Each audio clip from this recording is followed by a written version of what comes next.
اعوذ باللہ من الشیطان الرجیم بسم اللہ الرحمن الرحیم۔ اللہ تبارک و تعالیٰ کے نام سے شروع جو بڑا مہربان اور نہایت رحم کرنے والا ہے۔ خیر دوستو، اللہ تبارک و تعالیٰ نے حضرت عیسیٰ علیہ السلام کو بغیر باپ کے کس طرح پیدا فرمایا اور حضرت عیسیٰ علیہ السلام کی ولادت کس طرح ہوئی اور کس طرح اللہ تبارک و تعالیٰ نے حضرت عیسیٰ علیہ السلام کو بچپن ہی میں قوت گویائی عطا فرمائی اور کس طرح اللہ تبارک و تعالیٰ نے حضرت عیسیٰ علیہ السلام کی قوم پر آسمانوں سے کھانا نازل فرمایا اور حضرت عیسیٰ علیہ السلام کی قوم نے کس طرح اللہ تبارک و تعالیٰ کی نافرمانی کی اور پھر اللہ تبارک و تعالیٰ نے اس قوم کو بندر اور سور کس وجہ سے بنایا۔ ان تمام تر سوالات کے جوابات قرآن و حدیث کی روشنی میں آج کی اس ویڈیو میں ہم آپ کو دیں گے، لہٰذا آپ سے گزارش ہے کہ ہماری اس ویڈیو کو اینڈ تک ضرور دیکھیے گا۔ آیات میں آتا ہے کہ ایک دن حضرت مریم رضی اللہ تعالی عنہ بیت المقدس کے ایک کمرے میں اللہ تبارک و تعالیٰ کی عبادت میں مشغول تھے کہ اچانک ان کے کمرے میں ایک اجنبی شخص داخل ہو گیا۔ وہ اجنبی شخص دراصل حضرت جبرائیل علیہ السلام تھے جو انسانی شکل میں حضرت مریم رضی اللہ تعالی عنہ کے پاس آئے تھے۔ حضرت مریم رضی اللہ تعالی عنہ ان کو دیکھ کر بہت ہی ڈر گئی اور ان سے کہنے لگے کہ میں تجھ سے رحمان کی پناہ مانگتی ہوں۔ چنانچہ حضرت جبرائیل علیہ السلام فرمانے لگے، میں تو اللہ تبارک و تعالیٰ کی طرف سے بھیجا ہوا فرشتہ ہوں اور تمہیں ایک پاکیزہ بیٹے کی خوشخبری دینے کے لیے آیا ہوں۔ یہ سن کر حضرت مریم رضی اللہ تعالی عنہ کو مزید تعجب ہوا تو وہ کہنے لگی کہ مجھ سے بچہ کس طرح پیدا ہو سکتا ہے، حالانکہ میرا تو نکاح ہی نہیں ہوا اور برائی کا مجھے تو تصور بھی نہیں اور میرے جسم پر کسی انسان کا کبھی ہاتھ بھی نہ لگا اور نہ ہی میں نے کبھی بدکاری کی ہے، تو مجھے بچہ کس طرح پیدا ہو سکتا ہے۔ حضرت مریم رضی اللہ تعالی عنہ کی یہ بات سن کر حضرت جبرائیل علیہ السلام نے حضرت مریم رضی اللہ تعالی عنہ سے فرمایا، یہ بات سچ ہے کہ آپ کو کسی مرد نے نہیں چھوا، لیکن اللہ تبارک و تعالی اس بات پر قادر ہے کہ وہ بغیر خامند کے یا بغیر کسی اور بات کے اولاد دے سکتا ہے اور وہ جو چاہتا ہے وہ کرتا ہے۔ بے شک اللہ تبارک و تعالی اس بچے کو اور اس واقعے کو اپنے بندوں کے لیے پاکیزگی کا سبب بنا دے گا۔ اس بچے کا بغیر باپ کے پیدا ہونا اللہ تبارک و تعالیٰ کی قدرت کی ایک بہت بڑی نشانی ہوگی، تاکہ لوگ یہ جان لیں کہ اللہ تبارک و تعالیٰ ہر چیز کو پیدا کرنے پر قادر ہے اور وہ جو چاہتا ہے وہ پیدا کرتا ہے۔ جس طرح کہ اللہ تبارک و تعالیٰ نے حضرت آدم علیہ السلام کو بغیر کسی عورت کی اور بغیر کسی مرد کے پیدا کیا اور حضرت اما حوا رضی اللہ تعالی عنہ کو صرف مرد سے بغیر عورت کے پیدا کیا اور باقی تمام انسانوں کو مرد اور عورت دونوں سے پیدا کیا، اور اب اس بچے کو یعنی حضرت عیسیٰ علیہ السلام کو اللہ تبارک و تعالیٰ بغیر مرد کے صرف عورت سے پیدا کرے گا اور یہ اللہ تبارک و تعالیٰ کی قدرت کی جلوہ گری ہوگی۔ اس کے بعد حضرت جبرائیل علیہ السلام نے کچھ پڑھا اور حضرت مریم رضی اللہ تعالی عنہ پر پھونک ماری اور ان کو حمل ٹھہر گیا۔ جیسے جیسے بچے کی پیدائش کا وقت قریب آتا گیا ویسے ہی حضرت مریم رضی اللہ تعالی عنہ کی پریشانی میں اضافہ ہوتا گیا۔ وہ اس بات کو لے کر پریشان رہنے لگی کہ کس طرح میں اپنی قوم کو سمجھاؤں گی اور میں کس طرح اپنی قوم کا سامنا کروں گی، لوگ تو مجھ پر زنا کی تہمت باندھیں گے۔ لوگوں کے بے جا الزامات اور تہمت کی وجہ سے حضرت مریم رضی اللہ تعالی عنہ بیت المقدس سے تقریباً 9 کلومیٹر دور جنگل کی طرف ایک پہاڑی کوہ سراقہ کی طرف چلی گئی۔ اسی جگہ کو بعد میں بیت اللحم کہا جانے لگا۔ وہاں پر آپ کو درد ذہ کی تکالیف محسوس ہونا شروع ہو گئی، چنانچہ آپ ایک کھجور کے درخت کے نیچے ٹیک لگا کر بیٹھ گئی۔ درد ذہ کی تکالیف کے باوجود بھی آپ کو یہ فکر لاحق تھا کہ میں اپنے عزیز و اقارب کو کس طرح مطمئن کروں گی اور کس طرح ان کو سمجھاؤں گی، لوگ مجھے بدکار سمجھیں گے اور طرح طرح کی تہمتیں لگائیں گے۔ آپ اسی سوچ میں مشغول تھی کہ اسی دوران حضرت عیسیٰ علیہ السلام کی ولادت ہو گئی تو حضرت جبرائیل علیہ السلام نے وادی کے نیچے سے آواز دی، اے مریم علیہ السلام، پریشان نہ ہو، تمہارا پروردگار تمہارے ساتھ ہے اور تمہارے رب نے تمہارے قدموں تلے ایک چشمہ جاری کر دیا ہے، اور اس کھجور کے درخت کو ہلاؤ تو اللہ تبارک و تعالیٰ آپ کے سامنے تر و تازہ کھجوریں گرا دے گا۔ آپ پریشان نہ ہو اور یہ تر و تازہ کھجوریں کھائیں اور چشمے کا ٹھنڈا پانی پئیں اور اپنے بچے کو دے کر اپنی آنکھوں کو ٹھنڈا کریں۔ اس طرح حضرت مریم رضی اللہ تعالی عنہ کو 40 دن تک وحی قیام کرنے کا حکم ملا اور ان سے کہہ دیا گیا کہ اگر تمہیں کوئی بھی انسان نظر آئے تو اشارے سے کہہ دینا کہ میں نے روزہ رکھا ہوا ہے اور میں آج کسی شخص سے بات نہیں کر سکتی۔ 40 دن کے بعد جب حضرت مریم رضی اللہ تعالی عنہ اپنے بیٹے کو لے کر اپنے گھر تشریف لائیں تو بستی والوں نے دیکھا کہ آپ کی گود میں ایک بچہ ہے۔ اس بچے کو دیکھتے ہی بستی والوں نے شور مچانا شروع کر دیا اور آپ پر طرح طرح کی تہمتیں لگانے لگے اور حضرت مریم رضی اللہ تعالی عنہ کو کہنے لگے کہ تو نے یوسف سے زنا کیا ہے، نہ تو تیرا باپ ایسا تھا اور نہ ہی تیری ماں ایسی تھی۔ اسی دوران تمام بستی والے حضرت مریم رضی اللہ تعالی عنہ کے قریب جمع ہو گئے اور آپ پر طرح طرح کی تہمتیں لگانے لگے اور آپ کو اذیتیں دینے لگے، اور آپ کے خاندان والے کہنے لگے کہ مریم رضی اللہ تعالی عنہ اور ان کے مگیتر یوسف کو زنا کے جرم میں سزا ملنی چاہیے۔ ان بستی والوں کی باتوں کو سن کر حضرت مریم رضی اللہ تعالی عنہ نے بستی والوں سے کہا کہ میں نے کوئی زنا نہیں کیا اور نہ ہی میں نے کوئی بدکاری کی ہے۔ اس وقت بستی والوں نے حضرت مریم رضی اللہ تعالی عنہ سے کہا کہ تمہارے پاس کون سا ثبوت ہے اور کون تمہاری پاکیزگی کی گواہی دے گا؟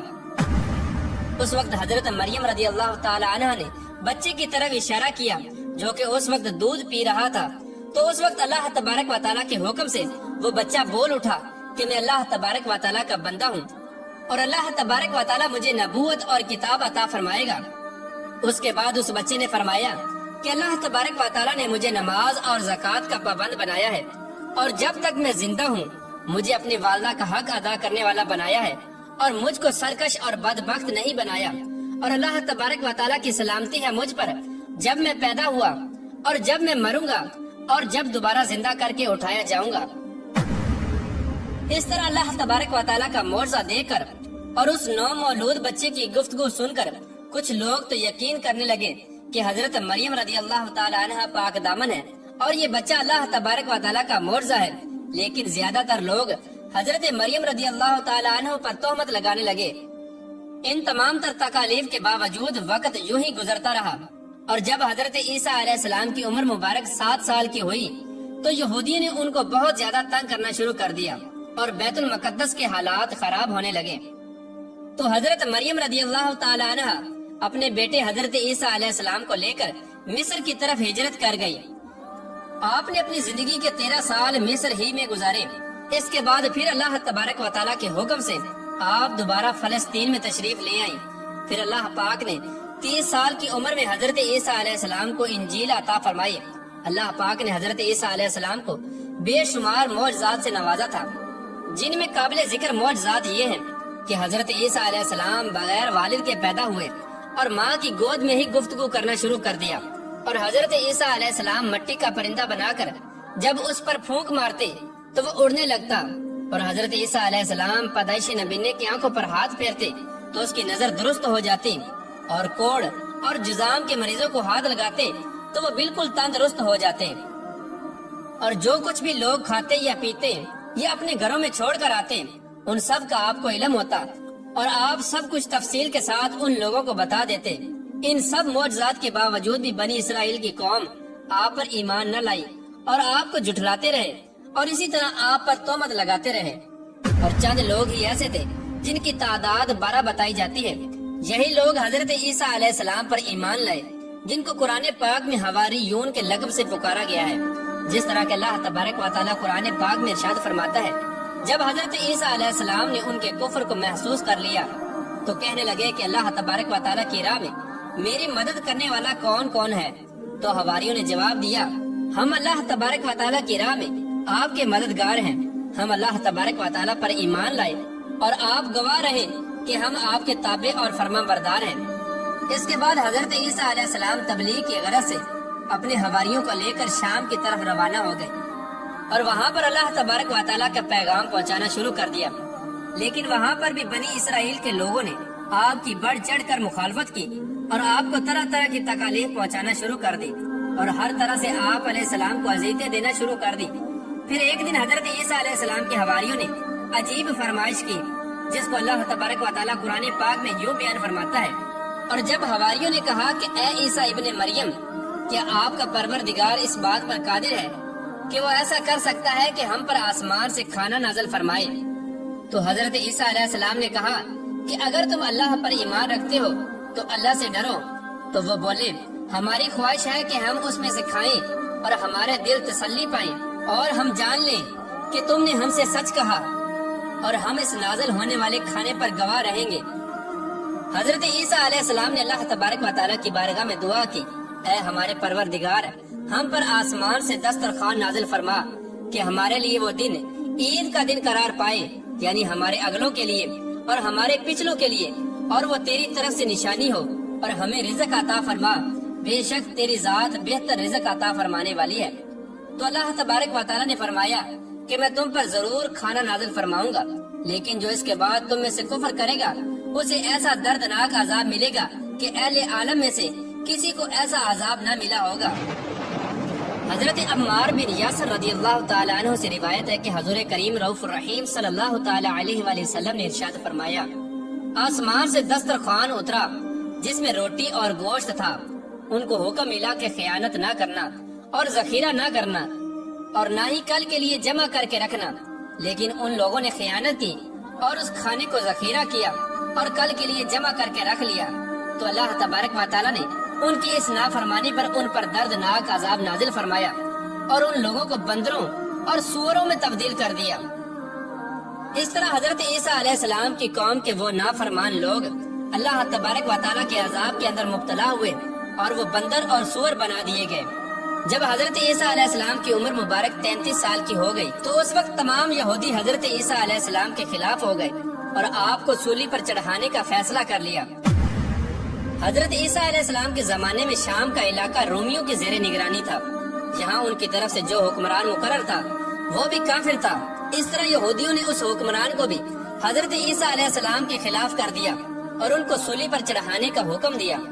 چنانچہ اس طرح اس بدبخت حکمران نے یہودیوں کی بات مانتے ہوئے حضرت عیسیٰ علیہ السلام کو سولی دینے کا فیصلہ کر لیا، لیکن اللہ تبارک و تعالیٰ نے حضرت عیسیٰ علیہ السلام کو باحفاظت آسمانوں پر اٹھا لیا، جس طرح کہ اللہ تبارک و تعالیٰ قرآن پاک میں ارشاد فرماتا ہے، اور انہوں نے کہا کہ ہم نے عیسیٰ علیہ السلام کو سولی پر چڑھا دیا، جو اللہ تبارک و تعالیٰ کے پیغمبر تھے، حالانکہ انہوں نے حضرت عیسیٰ علیہ السلام کو نہ قتل کیا اور نہ ہی سولی پر چڑھایا،